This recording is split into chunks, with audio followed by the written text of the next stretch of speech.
How's it going, everybody? This is Soul Town Productions. Today, I got a very special video. We're going to be talking about the West Side Los Compadres criminal street gang found within the city of Santa Ana. Now, before I start this video, first thing I want to say is please subscribe to my channel. Second of all, to this neighborhood, much respects. I'm only talking about your neighborhood with things found in public knowledge, right? Things that people could search up online. So let's get to it. I remember when I was growing up in the city of Santa Ana back in middle school, I used to have a lot of little homies that wanted to be part of a gang, right? And at the time, the car intermediate used to be close to the neighborhood of West Side Los Compadres. Now, we had many different neighborhoods surrounding car intermediate. There was Southside, right? There was West Side Los Compadres. There was Calle Townsend. There was Golden West, Sullivan, right? And a lot of little homies ended up getting into West Side Los Compadres. Now, my hat gets tipped off, right? And I show my respect to this neighborhood because when I was in middle school, there was a time when I almost got jumped by some kids that were older than me, right? And it was an older greaser at the time, you know. Like I said, I was a little greaser. And at the time, this guy was an older greaser that wanted to punk me, right? He wanted to show everybody that he was tougher than me, right? I was a little kid. I didn't know what was going on, right? So this guy shows up with a good amount of his homies, and I was by myself. And next thing you know, 5 bald-headed fools come up, running up, talking about what's going on, you know, what's going on. And someone said, oh, they're trying to jump him. And they looked at me and they're like, hey, these guys are trying to jump you. I'm like, yeah. They're like, all right, don't trip. And they looked at the other heads. They're like, if anybody jumps this fool, we're going to get in, you know, and we're going to back them up. And the other guys actually ended up walking away, right? And from there, I became homies with a few of these cats from this neighborhood, right? I'm not going to say their name. So much respects to this neighborhood. So I found a few interesting articles regarding some of the crimes that are committed by this neighborhood. So let's get to it. At about 11 p.m. on a Friday night, officers from the Santa Ana Police Department were staking out a neighborhood claimed by the West Myrtle Street Gang, an area which had experienced several shootings, including one resulting in a death. Within the prior 6 months, 4 of the officers were secluded in shadowy courtyard areas of apartment buildings located on West Myrtle Street. After a quiet period with no traffic, the officers saw a white Chevrolet Lumina turning slowly onto West Myrtle. The car's windows were down and several occupants were inside. The car paused for several seconds in front of each building courtyard before finally stopping to let 3 young men get out. Those men then walked alongside the Lumina, continuing to look toward the apartment buildings. While the car continued to slowly progress down the street, the young men then got back into the car, which turned up another side street. A few minutes later, the Lumina again appeared on West Myrtle, before turning onto a side street and stopping at a curb. Once again, 3 young men got out of the car and walked to Myrtle. At that point, one of the officers recognized all 3 of those men, one of whom was Olmedo. They appeared to be looking around and returned to the car after about 30 seconds or a minute. After those young men re-entered the Lumina, it drove away, but then returned a few seconds later to cruise West Myrtle again before driving away once more. Shortly thereafter, another Santa Ana police officer stopped the Lumina about 4 blocks away. After the car stopped, Olmedo opened its right front door, jumped out, and then ran away with what appeared to be a handgun in his hand. He jumped the fence onto the property of a taqueria, where he tossed the gun into the roof and kept running. He was later apprehended in the restroom of the taqueria, and the gun was retrieved from the roof. There were still 6 other occupants in the Lumina, including the driver, and one of those occupants, a young man named Eric Beltran, was interrogated by police officers a few days later. He claimed that everyone in the car, except for one occupant, was a member of the Los Compadres gang. Beltran stated the original plan that evening was to go to a party, and someone suggested they pick up a toy, slang for gun, to use in case they ran into trouble. They drove to a house where one of the other younger men went inside briefly and then returned to the car saying, "Let's go." According to Beltran, at that point everyone in the car knew that he had a gun. Beltran stated that after they left the house, one of the car's occupants said, "Let's get a turtle." Turtle being the slang for a member of the West Myrtle gang, and get meaning to kill. They then proceeded to the West Myrtle neighborhood. Beltran admitted when a group of gang members entered a rival's gang territory with a gun, the goal is to shoot someone. Olmedo was tried jointly with several of his co-defendants. The transcript of Beltran's interrogation was introduced into evidence at the trial. When Beltran testified at trial, he acknowledged he had entered into an agreement with the prosecutor that would allow him to go free if he testified truthfully. But he then told a substantially different story than the one he had previously related to the police. Beltran first testified he was not a member of the Los Compadres and did not know anyone who claimed to be a member, asserting he had been pressured to say otherwise by police, but he then conceded that was a lie and admitted that he had claimed Los Compadres since he was 14 or 15 years old. Beltran identified the West Myrtle gang as one of the primary rivals of Los Compadres and explained that entering rival gang territory is a way to gain respect within the gang, and actually killing a rival is the ultimate way to gain respect. Beltran also contradicted his earlier statements to police about the group's intentions. On the night they were arrested, although he admitted having told police that rolling up with 6 other gang members into rival territory with a gun demonstrates the intention to shoot someone, to murder them. He claimed at trial that the group was just looking to have a little excitement, not to shoot anyone. When they tried cruise slowly through West Myrtle territory, Beltran claimed he was personally unaware that anyone in the car even had a gun, but explained that if there were a gun, it would have been intended solely for protection, because they had no intention of shooting anyone. Beltran stated he had been in a car or with another person who had a gun on many occasions, but those guns were hardly ever used. The prosecution also introduced the testimony of various Santa Ana police officers who identified Olmedo and his cohorts as Los Compadres gang members, and explained that Olmedo, along with others, had been previously served with notices under the California Street Terrorism Enforcement and Prevention Act. Further, Olmedo had previously identified himself as a member of the gang. One of the police officers testified as a gang expert, and he explained how important guns are within the gang culture, and why a gang member holding a gun would never hide the fact from his fellow gang members. To do so would be a sign of disrespect. The expert also stated that Hispanic gangs like Los Compadres and West Myrtle are turf-oriented, and that entering the turf of a rival gang is considered a sign of disrespect. He also confirmed that the area where Olmedo and his fellow gang members were cruising on the night they were arrested was West Myrtle territory.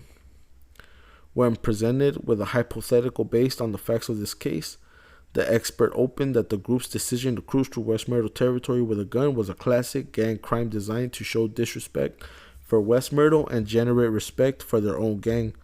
And if one of the group members had openly expressed a plan to smoke a gang member, that would show the group's intention was to commit a murder.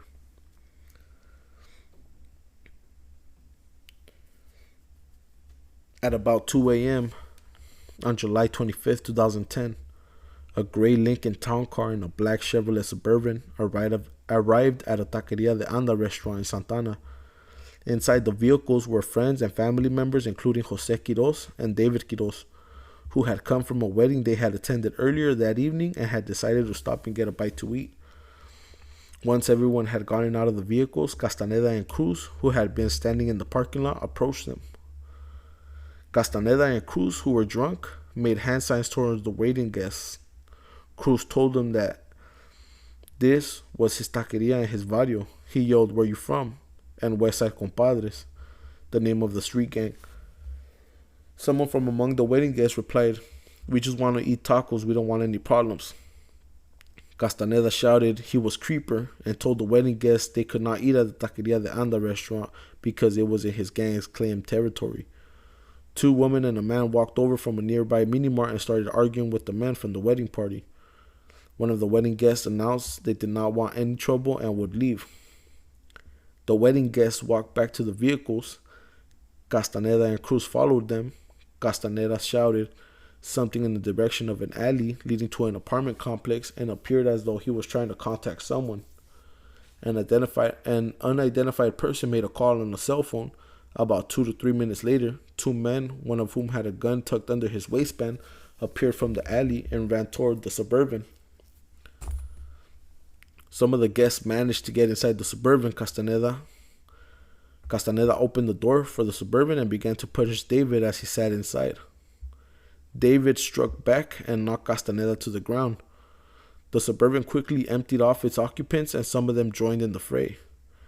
Miguel Angel Quiroz and Alejandro Martinez kicked Castaneda when he tried to get up from the ground. As he was getting out of the Suburban, Miguel Angel Quiroz saw the 2 men who were running toward the Suburban from the alley.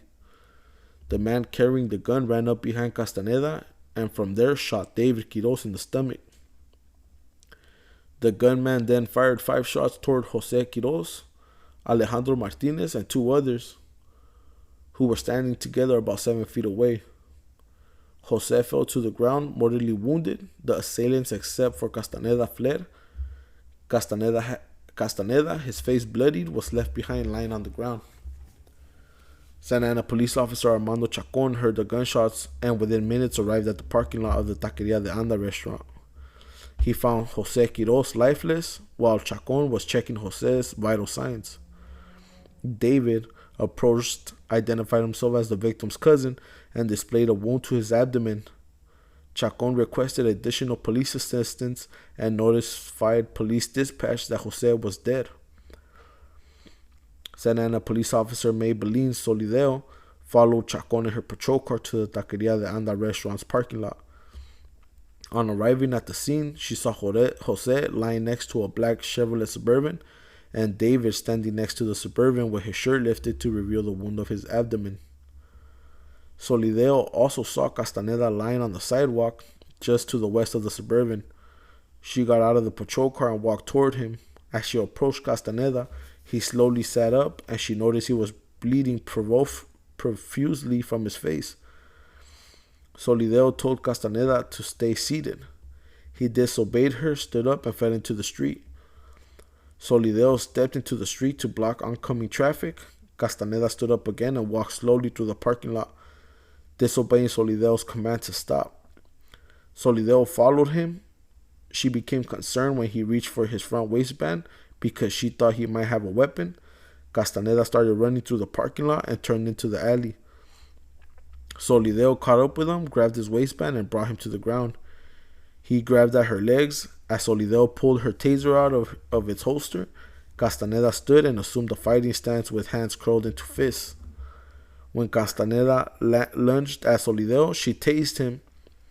Castaneda fell, then he got back up and ran. Solideo tased him again. He continued to run. Several other police officers joined the pursuit and eventually apprehended Castaneda. Another suspect, Marcos Barona, was also taken into custody a short distance from the crime scene. Cruz, who had escaped apprehension, appeared at a police station on July 26, 2010 to talk about the case. Cruz gave a brief statement to police officer, being read his Miranda rights.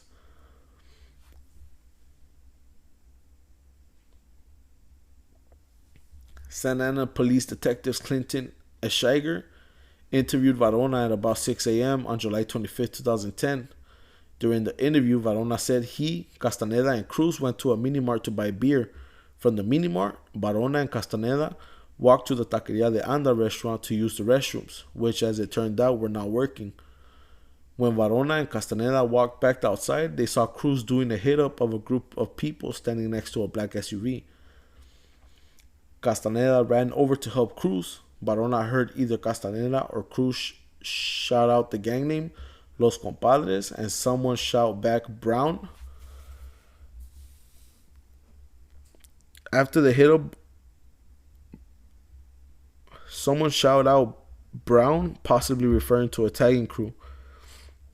After the hit up, Barona ran over to Castaneda and Cruz to act as a backup, but did not join in the verbal confrontation. Instead, Barona claimed he tried to mediate by telling the wedding guests it's cool and they could eat tacos. Castaneda started a fistfight and Cruz joined in. Just 3 or 4 seconds later, Barona heard gunshots. Barona did not know who the shooter was or where he came from. Barona admitted being a Los Compadres gang member. He had joined the gang 20 years earlier. His gang moniker was Silent. He said that Castaneda and Cruz were Los Compadres gang members too. So see, you guys gotta tread lightly. You know, you could be at the taco store trying to get some tacos, man, and people could just come tripping. Gotta be careful, man. In April 2005, Solorio, a member of the Tiny Sureño street gang from Paramount, attended a party at a house in Santa Ana with a group of friends, including his girlfriend Lilia Gutierrez and fellow Tiny Sureño gang members Adrian Vega and Enrique Vega. Solorio arrived at the party with a .25 semi-automatic handgun. When Solorio learned only males were being searched for weapons before entering the party, he handed the gun to Gutierrez to put it in her purse. Solorio testified Adrian and Enrique also had guns that Gutierrez carried into the party. Adrian and Enrique, however, denied this, and Gutierrez admitted only to placing Solorio's gun in her purse. After entering the party, Solorio retrieved his gun from Gutierrez and put it in his pocket. Solorio and his friends went directly to the backyard, where they remained for the next couple hours, drinking and dancing. Jesse Sanchez and other members of a local Santa Ana gang called West Los Compadres also attended the party and congregated in the backyard. Sanchez began mad-dogging or menacingly staring down Solorio and the other Tiny Sureño members. An argument eventually ensued between Solorio and Sanchez, culminating with Solorio fatally shooting Sanchez in the chest and then fleeing the party along with Gutierrez and the other Tiny Sureño members. Solorio admitted he shot and killed Sanchez, but asserted he acted in self-defense after Sanchez initially fired a gunshot at Solorio but missed. The prosecution and Solorio presented conflicting evidence on whether or not Sanchez had a gun at the time Solorio shot him. Adrian, Enrique, and Gutierrez testified for the prosecution after entering into plea agreements regarding the same charges facing Solorio. They each explained the argument started with Solorio called out Paramount Tiny Sureños as Los Compadres gang members walked past the Tiny Sureños gathering. Sanchez turned around, approached Solorio, and told him the Tiny Sureño gang members should not be at a party in Los Compadres neighborhood. Sanchez and Solorio then began exchanging insults about the other gang. At one point, Enrique chimed in by calling out Tiny Sureños and telling Sanchez not to get that crazy because they just sought to let Sanchez know where they were from. Enrique testified Solorio pulled out his gun and shot Sanchez when Sanchez refused to take back his insults. Adrian similarly testified Solorio pulled out his gun and shot Sanchez when he continued to denigrate Solorio's gang. Gutierrez testified that after Sanchez made a hand gesture similar to pulling something out of his waistband, Solorio automatically pulled out his gun and shot Sanchez. Gutierrez, however, also testified Sanchez put his hands up as if to say no just before Solorio shot him. Adrian, Enrique, and Gutierrez also testified they saw neither Sanchez nor any of his Los Compadres cohorts with a gun. The prosecution also called Jesus Cervantes, a friend of the party's host, who testified he saw two men arguing about their gangs in the backyard. As the two men stood face to face, Cervantes saw one man pull a small gun from his waistband and shoot the other from just 6 or 7 inches away. Cervantes testified the victim's hands were down at his side when the shooter pulled out a gun and fired the weapon. Other than the shooter, Cervantes did not see the victim or anyone else at the party with a gun. Solorio testified that after being at the party for a couple hours, he noticed Sanchez mad-dogging the Tiny Sureños group. He also noticed Sanchez and the other Los Compadres members had guns. Solorio grew nervous and told Gutierrez and the other tiny Sureño members they should leave the party before they could depart. However, Sanchez approached Solorio and Enrique and asked who they were. Solorio's group identified themselves as tiny Sureño gang members from Paramount. According to Solorio, Sanchez responded that he was Big Badass Wacko from Westside Los Compadres gang and it's his territory. Enrique and Sanchez began swearing at one another and insulting the other's gang. Solorio testified both Enrique and Sanchez pulled their guns during the argument, initially pointing them at one another before lowering them as the argument continued. When another Los Compadres member and Enrique began arguing, Sanchez resumed his dispute with Solorio. The two again swore and insulted each other. During the argument, Solorio kept an eye on the gun in Sanchez's hand. The argument grew more heated as Sanchez waved his gun around and threatened to kill them all.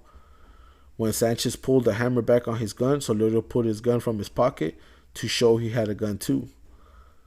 Solorio slowly backed up toward the gate to leave the party, stating, "I ain't got time for this. If you want to shoot me, shoot me." Sanchez again threatened to kill all of them and then fired at Solorio's head. Solorio explained he quickly moved to the left as Sanchez fired and the bullet just missed his face. Solorio then fired back at Sanchez, striking him in the chest. After shooting Sanchez, Solorio fled the backyard. Solorio also offered the testimony of a police criminalist who testified tests conducted on Sanchez's hands at the scene of the shooting revealed the presence of gunshot residue. Brenda Mendoza, a high school student who attended the party, saw Sanchez and other members of Los Compadres showing off their weapons in the backyard.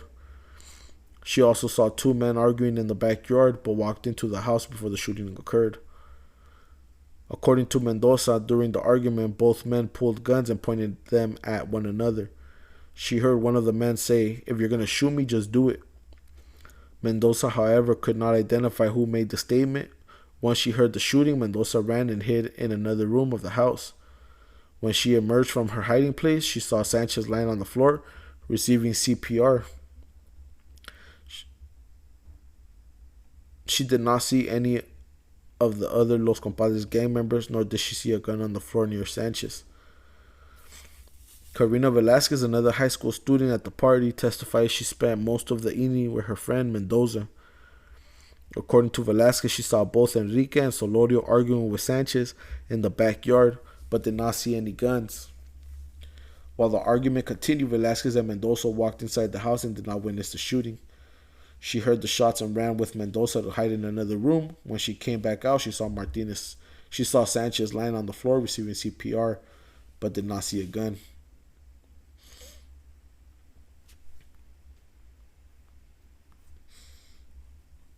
Solorio also offered into evidence a portion of a home video taken during the party. The video did not record the shooting, but showed Sanchez lying on the floor bleeding, with two women giving him CPR. The video records the turmoil and panic of the other party goers at the scene, with several people talking simultaneously. Solorio and the prosecution largely agreed on what was said on the video, but disagreed on one critical statement. According to Solorio, members of Los Compadres could be heard saying, "Here's our gun, here's our gun. Don't even trip, here's our gun, here's our gun." Solorio argued this statement showed members of Los Compadres took the gun Sanchez held at the time Solorio shot him, and explained why the police did not find the gun at the scene. In contrast, the prosecution asserted the statement was, "He's not gone, he's not gone. Don't even trip, he's not gone, he's not gone." The prosecution argued the speaker was exclaiming that Sanchez was still alive. The trial court played the video for the jury 3 times and allowed both Solorio and prosecution to submit a transcript to the jury with their version of the statements of the video. As noted above, the jury found Solorio guilty of first-degree murder and also found to be true multiple enhancements for gang affiliation and use of a firearm. The trial court sentenced Solorio to life without possibility of parole.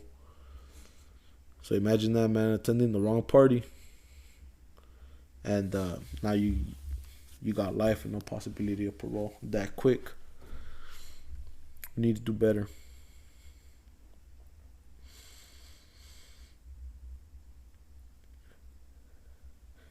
For some children, the choice is get beat up once a week or get beat up once to enter the gang. Others joined for the prestige and sense of belonging. Mario Flores was one of them. He joined Santa Ana, California's West Side Compadres. When I was 13, I was like, wow, I wanted them to jump me.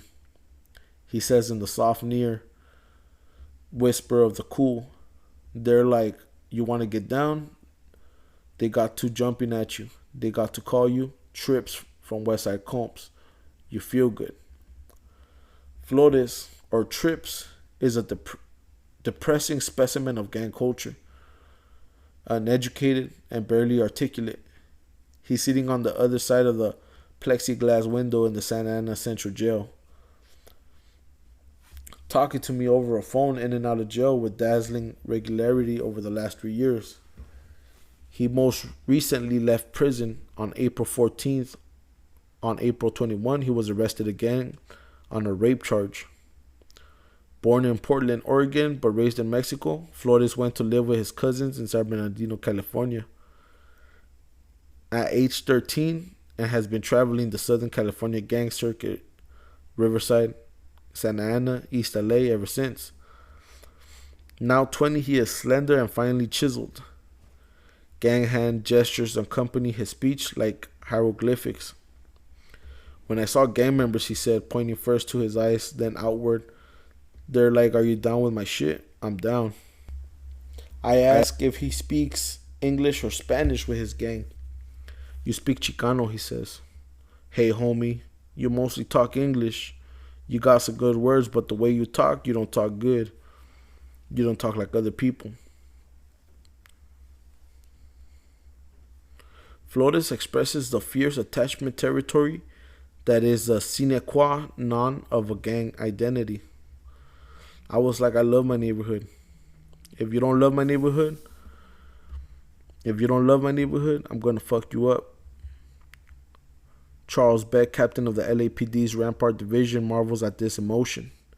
They all come from identical neighborhoods, identical families, and go to identical schools, and yet they hate each other with a passion. The territorial instincts can only be compared to the Balkans, says Corporal Kevin Ruiz, a Santa Ana gang investigator. There's people who all they do is patrol gang boundaries. They're like me in a way. I'm looking for bad guys. They look for rivals. So this gang life, it seems exciting when you're young. It seems like it's the thing to do. But a lot of the times people fail to realize that the reason why you guys are forming together is because of trauma bonds. You know, you guys connect to the same ghetto, the same struggle. You guys are partly starving at the same time, you know. And it's natural to get together and to group up. But let's do it for our people. Let's do it the right way. You know, for all the homies from Los Compadres that used to know me, for those who knew me, they used to call me Boots. Only the ones that know. I was a youngster. I was a greaser that went to car. And much love to this neighborhood. Much love to my people. Stay safe out there. A ratos.